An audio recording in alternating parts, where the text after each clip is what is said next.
બે દિવસ પહેલા અમરેલી સાવરકુંડલા નેશનલ હાઈવે પર અજાણ્યા વાહનની ટક્કરે એક 3 વર્ષના સિંહ બાળનું મોત થયું હતું। વાહન ચાલક ફરાર થઈ ગયો હતો, જેને આજે વન વિભાગ દ્વારા ઝડપી પાડવામાં આવ્યો છે। ત્યારે શું છે સમગ્ર વિગત જોઈએ આ રિપોર્ટમાં। સમગ્ર વાત કરવામાં આવે તો 2 દિવસ પહેલા એટલે કે 24 એપ્રિલે વહેલી સવારે 4 વાગ્યાની આસપાસ એક અજાણ્યા વાહન ચાલક સિંહ બાળને કચડી નાખી સિંહ બાળનું મોત નિપજાવી ફરાર થઈ ગયો હતો, જેની જાણ લીલિયા વન વિભાગને તથા તાત્કાલિક ઘટનાસ્થળે પહોંચી સિંહ બાળનો કબજો લઈ પીએમ માટે મોકલી આપ્યો હતો। જેના અનુસંધાને લીલિયા વન વિભાગ દ્વારા અજાણ્યા વાહન ચાલક સામે ગુનો નોંધી આરોપીને ઝડપી પાડવા તપાસનો ધમધમાટ શરૂ કર્યો છે। જેમાં અમરેલીથી સાવરકુંડલા વચ્ચે આવતા પેટ્રોલ પંપ, હોટલો તેમજ અમરેલી નેત્રમ સહિત અલગ અલગ 9 જેટલા લોકેશન ઉપર સીસીટીવી કેમેરા ચેક કરવામાં આવ્યા હતા।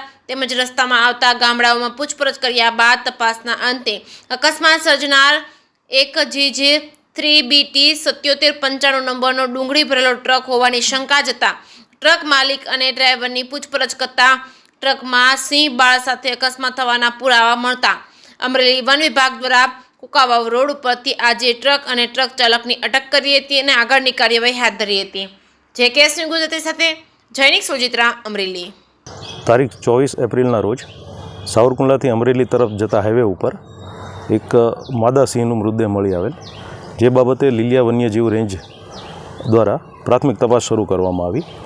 જેમાં ગઈકાલે સાંજે એક ટ્રક પૂરપાટ સ્પીડે જવાના કારણે સિંહનું મૃત્યુ થયું હોય તેવું બહાર આવેલ, જેથી ગુનો નોંધીને એની આગળની કાર્યવાહી અત્યારે કરવામાં આવે છે।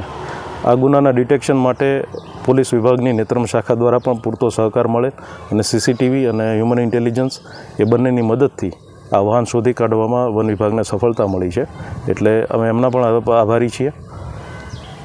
સર, આમાં કેવા પ્રકારની કાર્યવાહી શક્ય છે? આમાં અત્યારે વાઇલ્ડલાઇફ વોર્ડન અમરેલી દ્વારા ગુનો નોંધીને આગળની ધોરણસરની કાર્યવાહી કરવામાં આવશે।